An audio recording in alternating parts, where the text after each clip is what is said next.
नमस्कार, सुप्रभात। आप सभी दर्शकों का डीडी न्यूज पर स्वागत है। खबरों के सिलसिले में सबसे पहले नजर डाल लेते हैं हेडलाइंस पर। कनाडा के पीएम ने प्रधानमंत्री नरेंद्र मोदी को दिया G7 सम्मेलन का न्योता। पीएम ने कहा कि आपसी सम्मान और साझा हितों के आधार पर मिलकर काम करेंगे दोनों देश। मुलाकात का बेसब्री से इंतजार।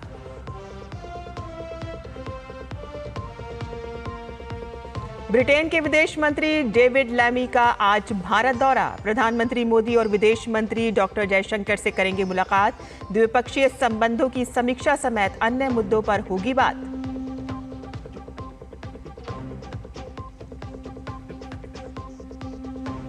अमेरिकी राष्ट्रपति ट्रंप का ऐलान, मस्क से बातचीत से साफ इंकार। ताजा विवाद के कारण सीनेट में टैक्स से जुड़ा बिल पास कराने की कोशिशों को झटका।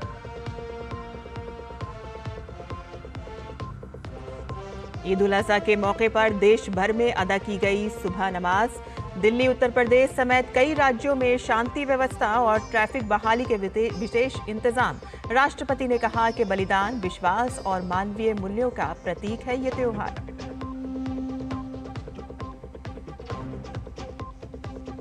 और फ्रेंच ओपन के महिला एकल वर्ग का फाइनल आज। सबलेंका के सामने कोकोगॉफ की चुनौती। तो वहीं पुरुष वर्ग में कल सिनर और अल्कराज होंगे आमने सामने।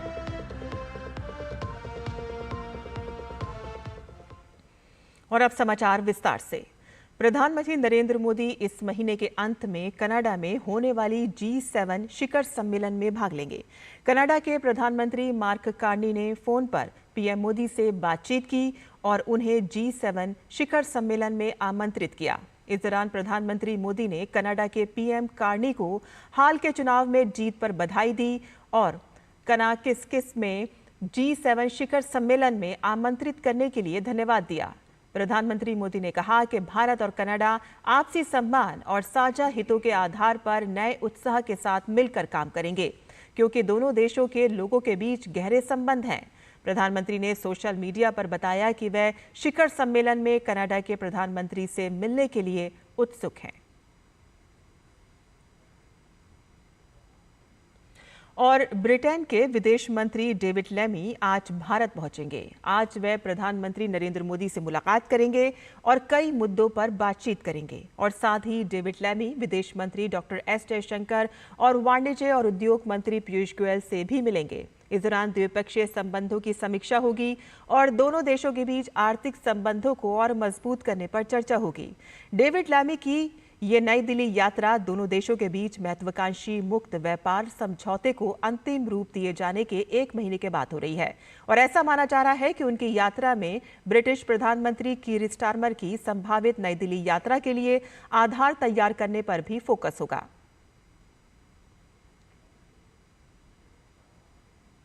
और देश भर में आज ईद उल अजहा का त्योहार मनाया जा रहा है। दिल्ली, उत्तर प्रदेश समेत कई राज्यों में लोगों ने सुबह की नमाज अदा की। तो वहीं ईद उल अजहा पर शांति व्यवस्था, ट्रैफिक बहाली और सुरक्षा व्यवस्था के भी पुख्ता इंतजाम किए गए हैं। संवेदनशील इलाकों में तो खास तौर पर नजर रखी जा रही है। सूरत में पुलिस ने समारोह से पहले पैदल गश्त की और इस अवसर पर राष्ट्रपति द्रौपदी मुर्मू ने देशवासियों को शुभकामनाएं देते हुए कहा कि ये बलिदान, विश्वास और मानवीय मूल्यों के प्रतीक का त्योहार है।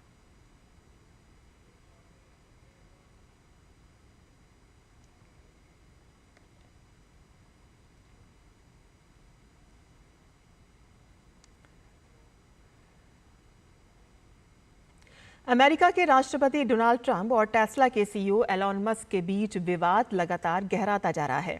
अमेरिकी राष्ट्रपति ने बड़ा बयान देते हुए कहा कि उन्हें एलॉन मस्क से बात करने में कोई विशेष रुचि नहीं है।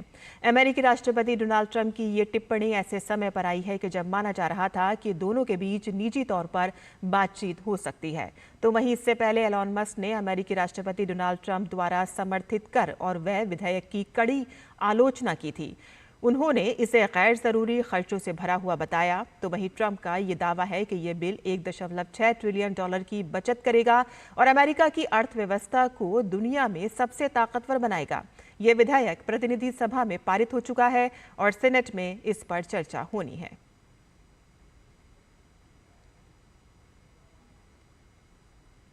अमेरिकी राष्ट्रपति ट्रंप ने घोषणा की है कि अमेरिकी कैबिनेट के अधिकारी चीन के प्रतिनिधियों से मुलाकात करेंगे। ये मुलाकात सोमवार 9 जून को लंदन में होगी। इस मुलाकात के जरिए दुनिया की 2 सबसे बड़ी अर्थव्यवस्थाओं के बीच व्यापार विवाद को हल करने की कोशिशें की जाएंगी। डोनाल्ड ट्रंप ने कहा कि अमेरिकी ट्रेजरी सचिव स्कॉट बेसेंट, वाणिज्य सचिव हर्बर्ट लुटनिक और व्यापार प्रतिनिधि जेमिसन ग्रीर वार्ता में अमेरिका का प्रतिनिधित्व करेंगे। और इस वार्ता से पहले डोनाल्ड ट्रंप ये भी कह चुके हैं कि चीन के राष्ट्रपति जिनपिंग ने अमेरिका को दुर्लभ खनिजों की आपूर्ति फिर से शुरू करने पर सहमति जता चुके हैं।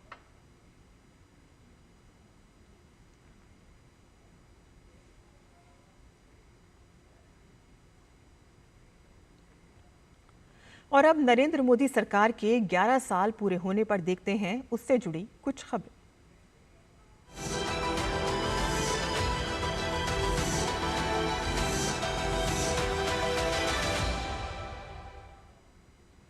सबका इलाज सबको आरोग्य के संकल्प के साथ 2014 में पीएम मोदी के नेतृत्व में सत्ता में आई केंद्र सरकार के कार्यों का नतीजा आज धरातल पर दिखाई दे रहा है। भारत में स्वास्थ्य के क्षेत्र में जितना काम पिछले 11 साल में हुआ है, उतना पिछले 70 साल में भी नहीं हुआ। आज देश में एक ऐसा हेल्थ सिस्टम है जो गरीबों और ग्रामीणों के लिए भी सुलभ है और उन्हें गुणवत्ता वाली स्वास्थ्य सेवाएं उपलब्ध करा रहा है। पेश है हमारी ये खास रिपोर्ट।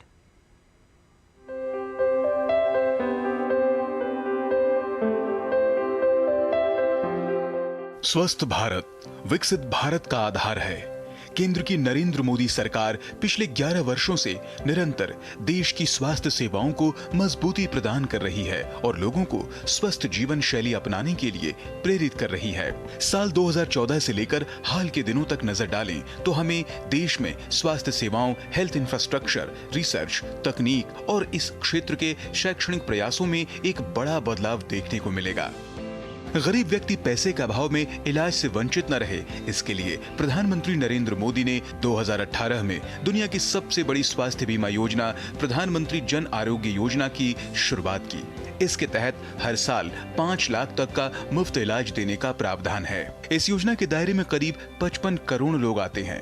अक्टूबर 2024 में योजना का विस्तार करके देश के हर एक परिवार के 70 वर्ष और उससे अधिक आयु के सभी वरिष्ठ नागरिकों को शामिल किया गया।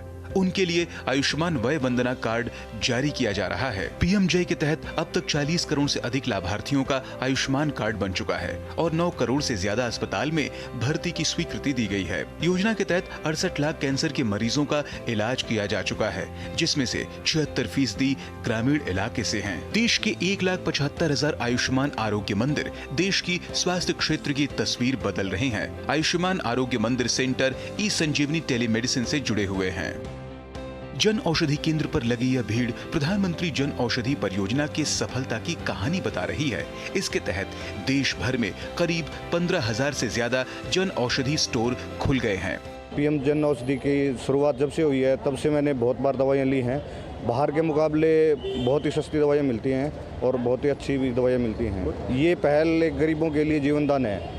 किडनी की बीमारी से ग्रस्त ग्रामीण लोगों को घर से दूर न जाना पड़े, इसके लिए देश के 700 से ज्यादा जिलों में 1,500 से ज्यादा डायलिसिस सेंटर खोले गए हैं, जहां मुफ्त डायलिसिस की सुविधा उपलब्ध है।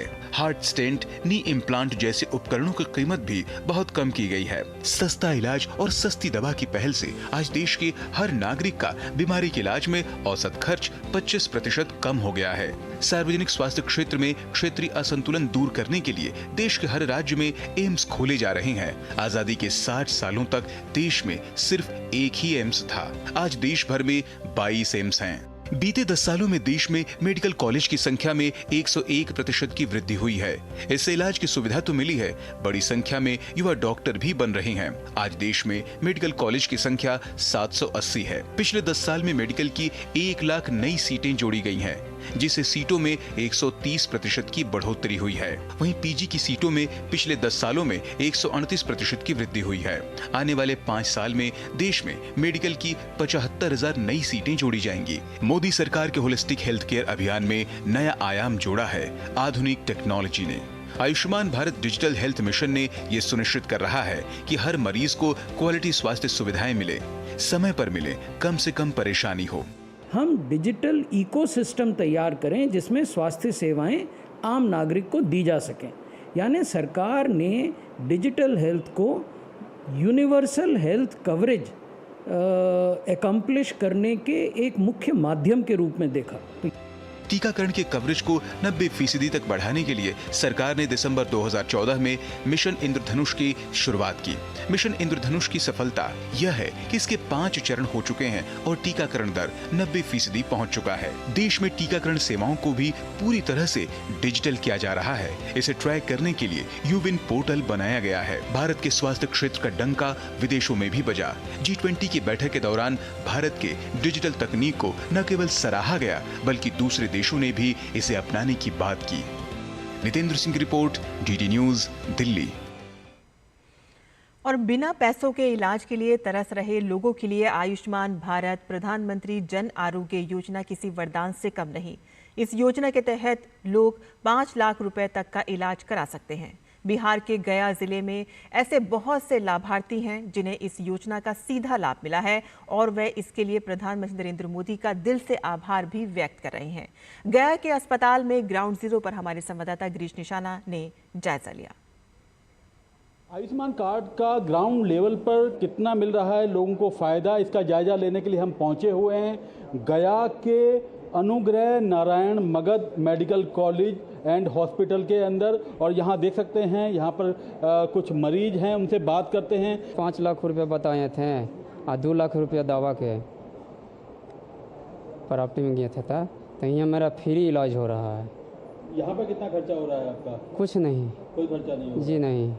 ये प्रधानमंत्री आयुष्मान योजना है, कितना फायदेमंद मानते हैं आप लोगों के लिए? अगर ये कार्ड नहीं होता तो कितनी दिक्कत होती? वो तो बड़ी भलाई कर रहे हैं सर नरेंद्र मोदी जी, बहुत भलाई। गरीब के लिए हमारी 5 लाख रुपया कहाँ से लाते सर, इलाज कहाँ कैसे करवाते हैं? ये कार्ड बन गया तो गरीब लिए बड़ी भलाई है सर। कंचू कुमारी भी हिप रिप्लेसमेंट के लिए यहाँ पहुँची हैं, जिसका खर्चा करीब 97,000 हो रहा है। बात करते हैं, क्या कहेंगे, कितना फ़ायदा मिल रहा है आपको इस कार्ड का? फ़ायदा तो बहुत मिल रहा है सर, मतलब रोगियों के लिए अच्छा इलाज हो रहा है। अगर ये कार्ड नहीं होता तो क्या इलाज करा पाते? नहीं, एक बार 1 लाख कहाँ से लाएंगे? 1 लाख लाएगा तब तो ऑपरेशन होगा सर। प्रधानमंत्री जी के लिए क्या कहना चाहेंगे? अच्छा कहेंगे कि रोगियों की इतना मदद कर रहे हैं। कंचू कुमारी जैसे बहुत से मरीज हैं जो अपना इलाज करा पा रहे हैं, वो भी केवल आयुष्मान कार्ड होने की वजह से। कैमरामैन आशीष शर्मा के साथ गिरीश निशाना, DD न्यूज़, गया, बिहार। और यहाँ बुलेटिन में रुकते हैं एक छोटे से ब्रेक के लिए। आप देखते रहिए DD न्यूज़।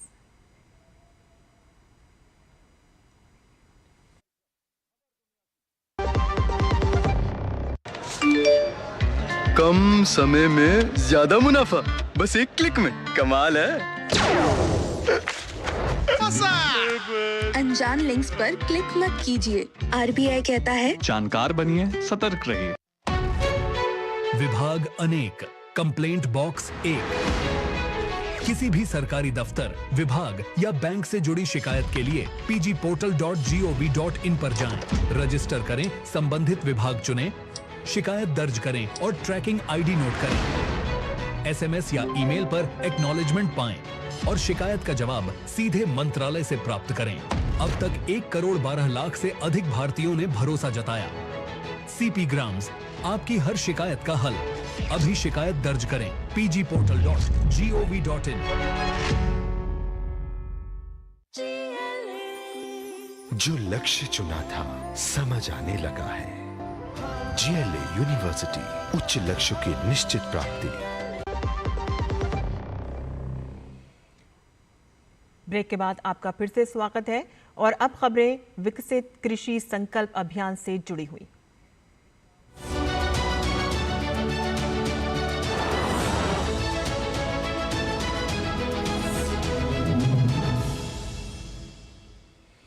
केंद्रीय कृषि मंत्री शिवराज सिंह चौहान शुक्रवार को विकसित कृषि संकल्प अभियान के तहत उत्तराखंड की राजधानी देहरादून पहुंचे। यहां थानो न्याय पंचायत के अंतर्गत पाववाला सोडा पंचायत में किसानों के साथ संवाद कार्यक्रम में भाग लिया। केंद्रीय मंत्री ने आम के बगीचे में खाट पर खड़े होकर किसानों के साथ संवाद किया। उन्होंने प्रगतिशील किसानों के साथ वार्ता कर उनकी समस्याओं को सुना।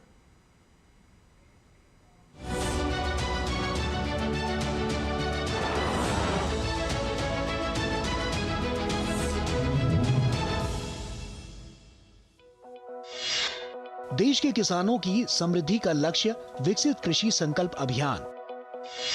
विकसित कृषि संकल्प अभियान के तहत उत्तराखंड पहुंचे शिवराज सिंह चौहान। घाट पर खड़े होकर किसानों से किया संवाद। कृषि मंत्री ने कहा उत्तराखंड को बनाएंगे हार्टिकल्चर हब।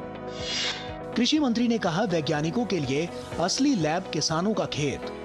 टिकाऊ कृषि को बढ़ावा देने और आधुनिक ज्ञान के साथ किसानों को सशक्त बनाने के एक दृढ़ कदम के तहत विकसित कृषि संकल्प अभियान का शुभारंभ किया गया। विकसित कृषि संकल्प अभियान एक राष्ट्रव्यापी अभियान है जिसे 29 मई से 12 जून तक चलाया जा रहा है। इस अभियान के तहत 16,000 वैज्ञानिकों की 2170 टीमें गाँव-गाँव जाकर करोड़ों किसानों से सीधा संवाद कर रही हैं। केंद्रीय कृषि एवं किसान कल्याण मंत्री शिवराज सिंह चौहान विकसित कृषि संकल्प अभियान के तहत किसानों को जागरूक करने के लिए अलग अलग राज्यों का दौरा कर रहे हैं। चौपाल लगाकर किसानों के साथ संवाद भी किया जा रहा है। केंद्रीय कृषि मंत्री शिवराज सिंह चौहान ने शुक्रवार को देहरादून के पाववाला सोहडा पंचायत में किसानों के साथ संवाद कार्यक्रम में भाग लिया। केंद्रीय मंत्री ने आम के बगीचे में घाट पर खड़े होकर किसानों के साथ संवाद किया। उन्होंने प्रगतिशील किसानों के साथ वार्ता कर उनकी समस्याओं को सुना। आज कई किसानों ने अपने सफल प्रयोग इस अभियान के बीच बताए हैं। भारत सरकार और उत्तराखंड सरकार मिलकर उत्तराखंड की खेती को बहुत ऊंचाइयों पर ले जाएगी। ये हार्टिकल्चर का हब बने और अधिकतम लाभ भी हमारे किसान कमाए। ये विकसित कृषि संकल्प अभियान इसी दिशा में काम कर। केंद्रीय मंत्री शिवराज सिंह चौहान ने चौपाल में कहा कि उनकी सरकार किसानों के लिए कई योजनाएं चला रही है। इस अवसर पर केंद्रीय मंत्री ने पाववाला सोडा में स्थित नर्सरी का अवलोकन करते हुए पौधारोपण किया। कार्यक्रम में काफी संख्या में कृषि अधिकारी और किसान उपस्थित रहे। असली लैब तो खेत है, किसान की खेत। जब वहां काम होगा तब मामला बनेगा।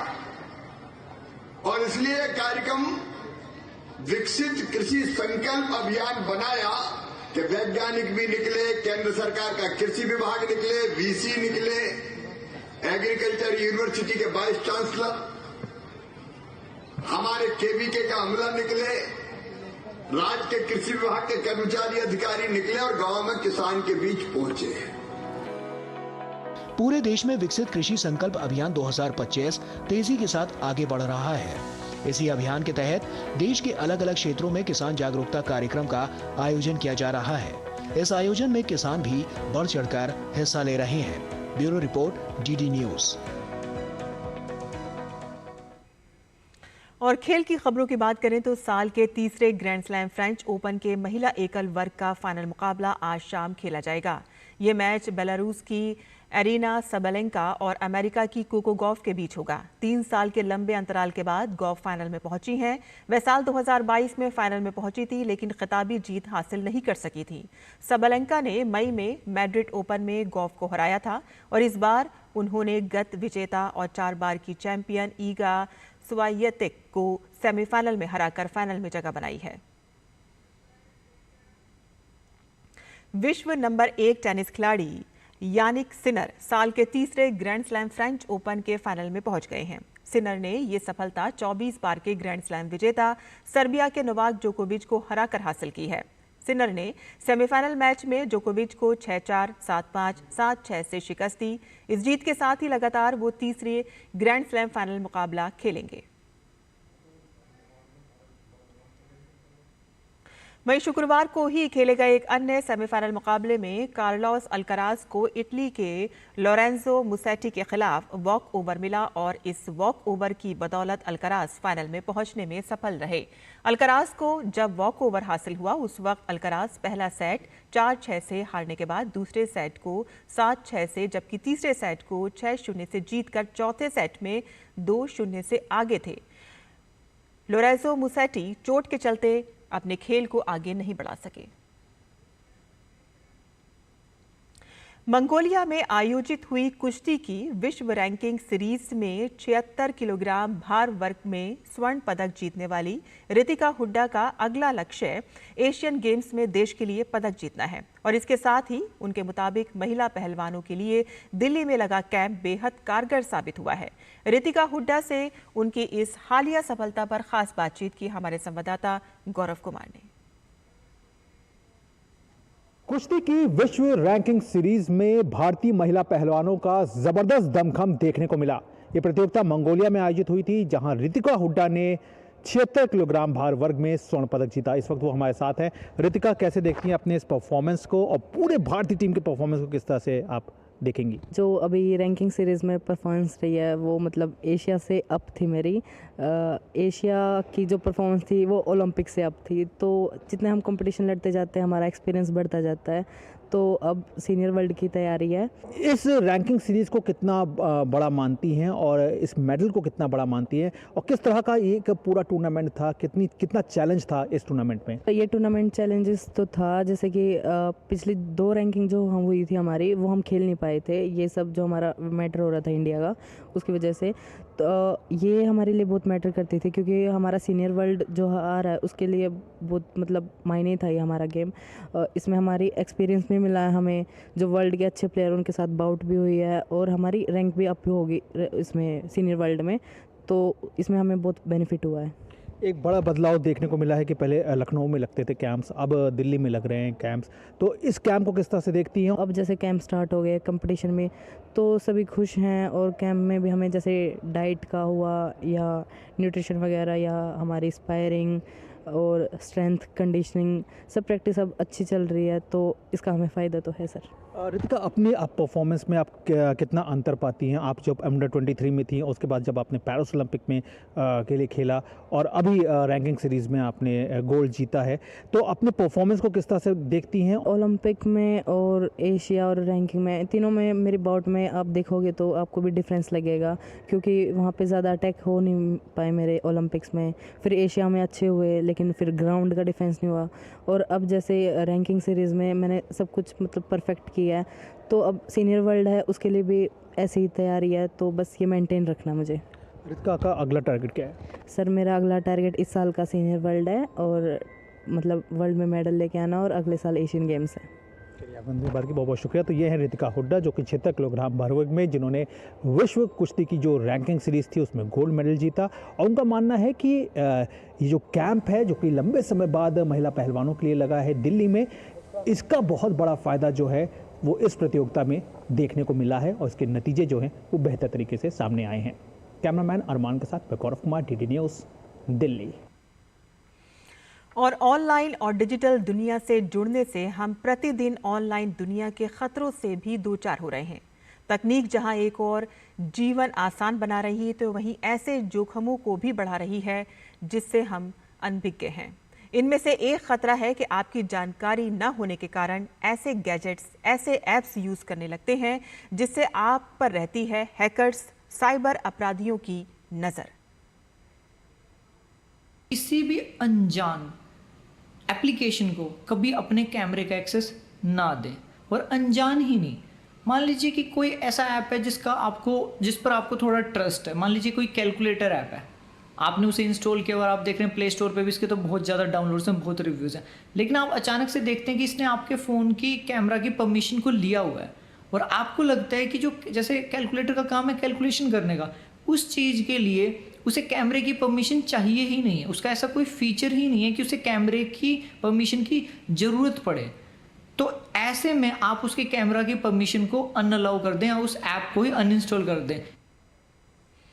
और कैमरा चाहे मोबाइल में हो या लैपटॉप में, घर, ऑफिस या सार्वजनिक स्थानों पर, अगर आप सावधान नहीं हैं तो ये लगा सकते हैं आपकी डिजिटल और असल जिंदगी की सुरक्षा में सेंध। कैसे बचें, जानने के लिए देखिए हमारा खास प्रोग्राम साइबर अलर्ट आज रात 9 बजे। साइबर की दुनिया में लगातार बढ़ रहे हैं अपराध, नए नए तरीके अपना रहे हैं ये साइबर अपराधी। बहुत सारे ऐसा भी कैमराज होते हैं जिनका कोई ऑथेंटिकेशन ही नहीं होता। कोई भी इंसान दुनिया का आपके कैमरे को देख पाएगा। ऐसे बहुत सारे कैमरेज बिखरे हुए हैं वर्ल्ड में। टेलीग्राम चैनल था जिस पे ये वीडियोस वो बेचते थे। इन्होंने पूरे इंडिया के कई CCTV हैक करके ये पूरा डेटा लिया था। हर जगह जिस भी इंस्टीट्यूशन ने डिप्लॉय किए हैं कैमरास, उनकी जिम्मेदारी बनती है टू प्रोटेक्ट माय डेटा। और अंतर्राष्ट्रीय योग दिवस के लिए उल्टी गिनती शुरू हो चुकी है। हम आपको प्रतिदिन योग से संबंधित जानकारी भी दे रहे हैं, तो जाते जाते आपको छोड़े जाते हैं आज के योग मंत्र के साथ। आप इसे ध्यान से देखिए और हमें अनुमति दें। नमस्कार।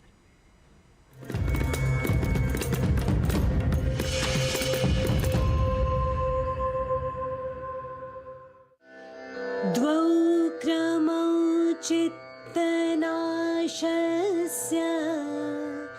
योगो ज्ञानं मुनीश्वर योगस्तद्वृत्तिरोधो हि ज्ञानं सम्यग्वीक्षणम्। चित्त की चंचलता को नष्ट करने के दो प्रमुख मार्ग हैं, योग और ज्ञान। जहां ज्ञान वस्तु के तत्व को यथार्थ रूप में देखना है, वहीं योग चित्त की वृत्तियों का शमन करना है। There are two main ways to destroy the restlessness of the mind: yoga and knowledge. Where knowledge is to see the essence of the object in its true form, yoga is to suppress the instincts of the mind.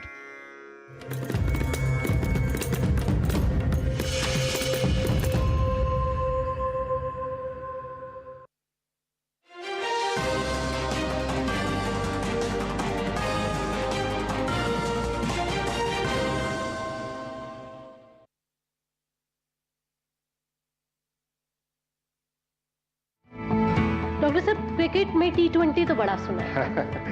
आंखों में भी 20-20-20 का rule आ गया है। 20 second का break, 20 second का पलक झपकना और possible है 20 सेकंड लोगों से बात कर लीजिए। क्या कोई ऐसी हैबिट्स है जो हम गलत तरीके से कर रहे हैं आंखों की सुरक्षा को ध्यान में रखते हुए? खुली आंखों छींटा कभी नहीं मारना चाहिए, क्योंकि जो पानी हम यूज कर रहे हैं वी आर नॉट श्योर कि वो पानी कितना क्लियर है, क्लीन है, उसकी pH वैल्यू क्या है, एसिडिक तो नहीं है, एल्कलाइन तो नहीं है, उसके आंख में क्या असर पड़ेगा।